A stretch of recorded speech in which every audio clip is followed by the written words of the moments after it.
Support for Criminal comes from Truebill. From forgotten free trials to automatic renewals, your monthly subscription bill might be bigger than you think. Truebill is a new app that helps you identify and stop paying for subscriptions you don't need anymore or simply forgot about. Canceling subscriptions can be tedious, but Truebill makes it easy. Just link your accounts and cancel in one tap. Don't fall for subscription scams. Start canceling today at Truebill.com/criminal. Go to Truebill.com/criminal. It could save you thousands a year. Support for Criminal comes from Athletic Greens. Athletic Greens is made of 75 vitamins, minerals, whole food sourced superfoods, and probiotics. I've been adding it to my smoothies at breakfast and think it tastes great. Athletic Greens will give you a free 1-year supply of immune-supporting vitamin D and 5 free travel packs with your first purchase. All you have to do is visit athleticgreens.com/criminal. That's athleticgreens.com/criminal to take ownership over your health and pick up the ultimate daily nutritional insurance. I mean, the thing I think it's important to say about Kevin is that he is a really, deeply nice guy. You know, he's not the kind of person you would meet and think oh, he's like a dark, lost soul. I mean, he's kind of jolly, he does impressions. He's deeply funny. He's very snarky and just really, really sweet. And so I kind of didn't realize that he had been pulled this far in and that, things were getting kind of bad for him really for a little while. I just knew that he was corresponding with a serial killer. And yeah, that was weird. But he was also really nice. So I really didn't think about it that way for a while. This is Rebecca Lavoie, and she's talking about a reporter named Kevin Flynn. Rebecca is now married to Kevin, but when she first met him in 2007, he was working at a TV station. He was married to someone else and had a kid. He was 37 years old. And like Rebecca said, he was exchanging letters with a serial killer. Flirtatious letters. I'm Phoebe Judge. This is Criminal.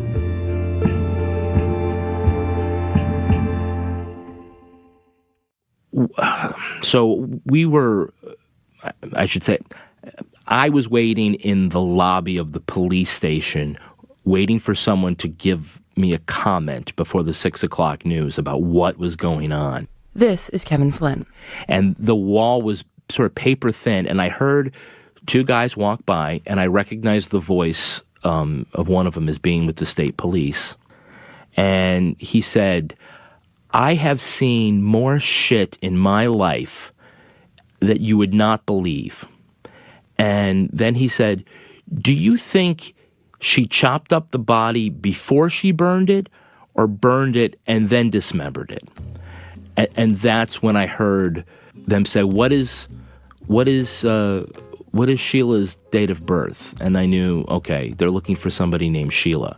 That Sheila was Sheila LaBarre, a woman who lived on a horse farm on the outskirts of a town named Epping in southeast New Hampshire. Kevin was reporting not far from Epping, where police had found the burned body. It was 2006.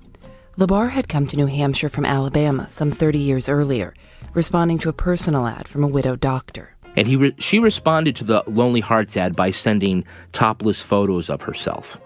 And so she's in her late 20s. He's in his late 60s. And she comes to town and she moves in on the farm, is super affectionate and sexual with him, but also would go around town dressed very provocatively. And they had a nickname for her around town, which was Sheila the Peeler, because she would definitely like to flash her cleavage, and she was known for answering the door for deliverymen wearing lingerie or being naked. When the FedEx guy would come, she would answer completely naked. Yeah, the plumber, anybody. The local police actually had a policy that if one of them had to respond to any incident with Sheila, a second officer had to go along. This is for a police force of, I think they had 5 or 6 guys. But they literally had to have backup dealing with Sheila, not because she was violent, but because there was the risk that she would do something sexually provocative and then, sort of put the patrolman in a compromising position where he has to defend himself from an accusation he came on to her or something. They needed a witness. Yeah, they needed a witness to sort of verify that, that Sheila wasn't, that Sheila was the instigator of any sort of bad behavior.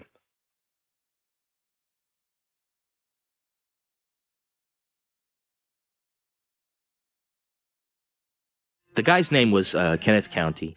He was about 21 years old. He was developmentally delayed. Sheila went on a blind date with Kenny, and Kenny ended up never sort of going back home to his house and his family. He basically immediately moved in to Sheila's farm. The last time anyone had seen Kenny, he and LaBarre were in a Walmart. Kenny had bruises all over his face, and LaBarre was pushing him in a wheelchair. 2 police officers showed up and asked Kenny if he was okay. She wouldn't let him answer, wheeled him out of the store, and that's basically the last time anyone saw him. Kenny's mother was growing more concerned about her son and called the cops to do a welfare check.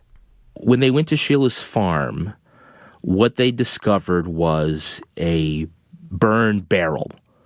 It was just like a oil drum.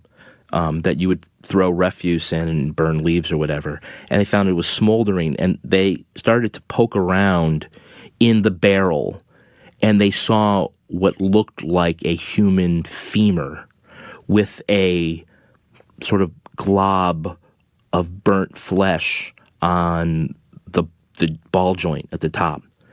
And, they realized that the guy that they had been looking for and that they were trying to check on the welfare on, that it was too late. He was dead and killed in a horrible way. Of course, LaBarre was not at the farm when the cops arrived. They combed the 100 acres for any evidence they could find. They even flushed the septic tank. And they did find the remains of another victim, a man named Michael Deloche, who'd been missing for 2 years. They also found some human toes, but were never able to figure out who they belonged to. LaBarre, in the meantime, was on the run. It was another week before the cops caught her in Massachusetts. She dyed her hair and was staying with some guy she had just met. He saw her face on TV and turned her in. Sheila LaBarre was arrested in a Taco Bell and charged with murder.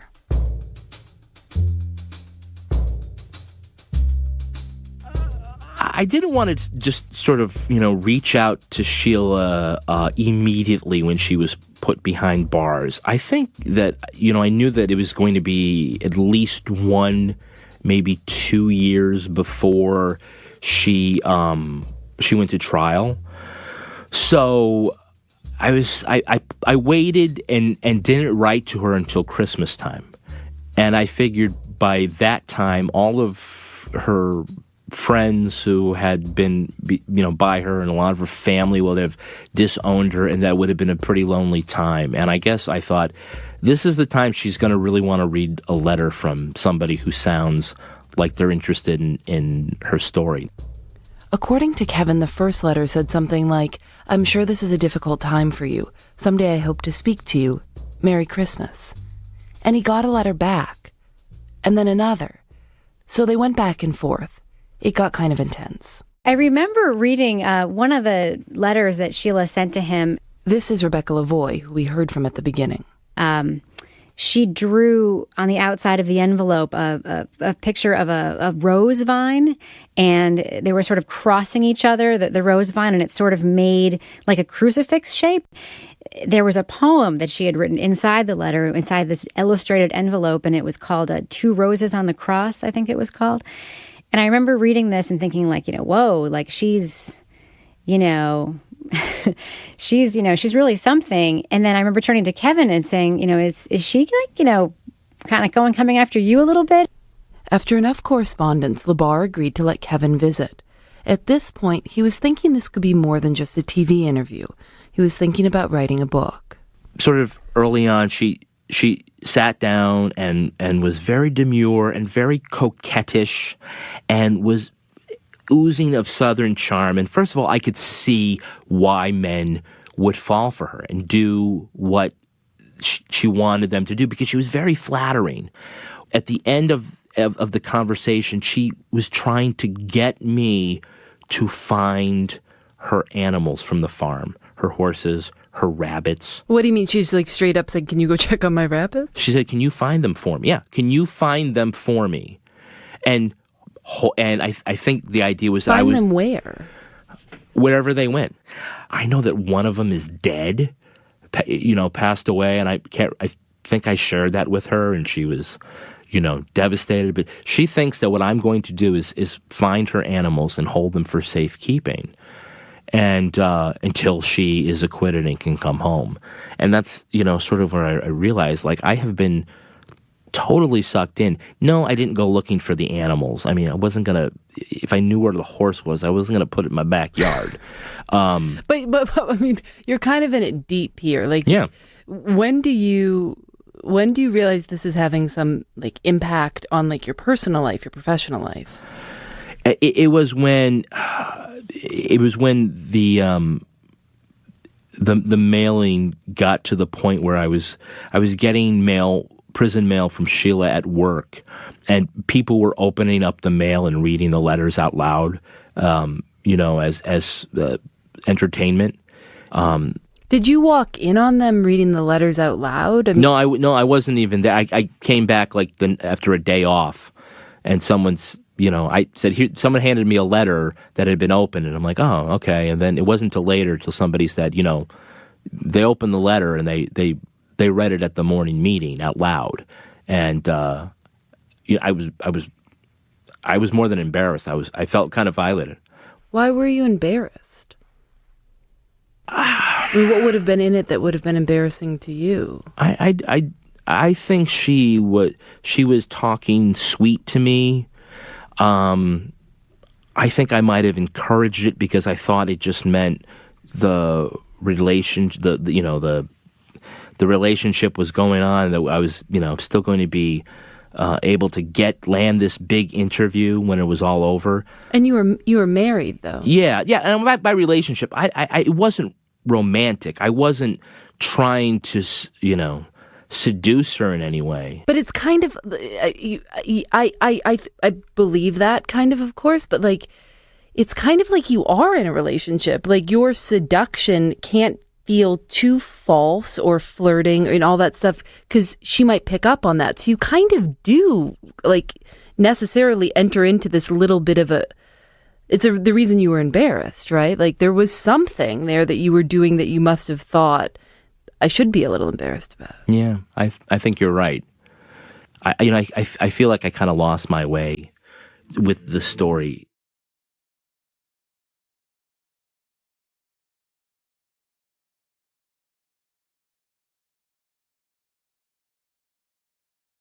So I wrote a letter to a prosecutor that I knew, and I obviously, they were aware that Sheila was talking to a reporter, and I tried to explain myself to, in a friendly way, and saying, look, I just want you to know, I'm not trying to mess up your case. I'm not trying to solve it for you.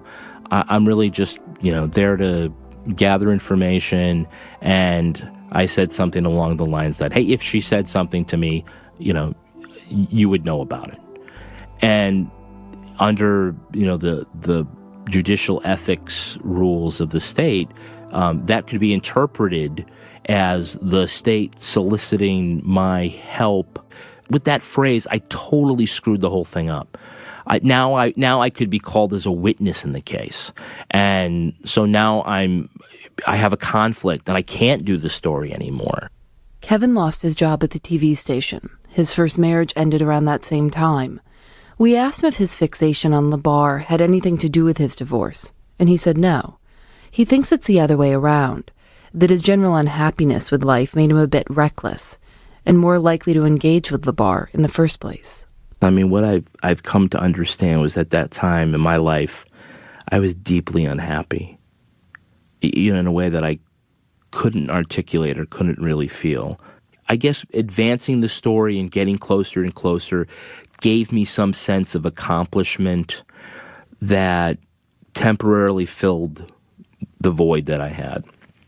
And so when it was over, I had lost my job, I had lost my marriage, I was drinking too much, I was gaining weight, and I had a hell of a book.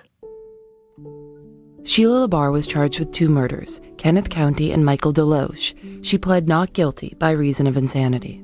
The jury found that she was criminally responsible for their deaths. They didn't buy the insanity defense, and then she went to state prison. And she has been moved from one state prison to another because with her kind of personality disorder, she gets into trouble, and she threatens people, and she threatens to burn people. She's currently serving 2 consecutive life sentences. She has no possibility of parole. Kevin isn't in touch with the bar anymore. He realized it wasn't healthy. Although he does stay in contact with her sister. They're pretty good friends on Facebook.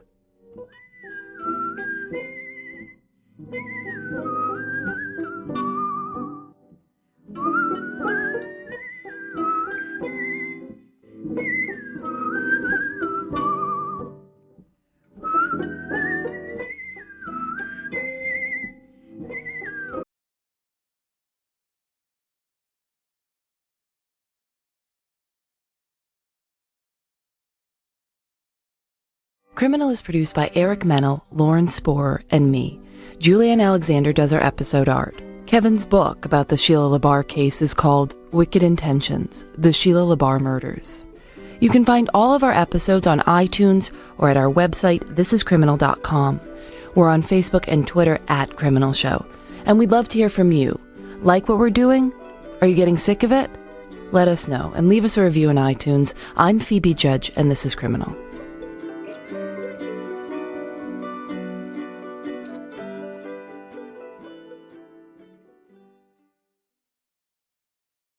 Thanks to Truebill for their support.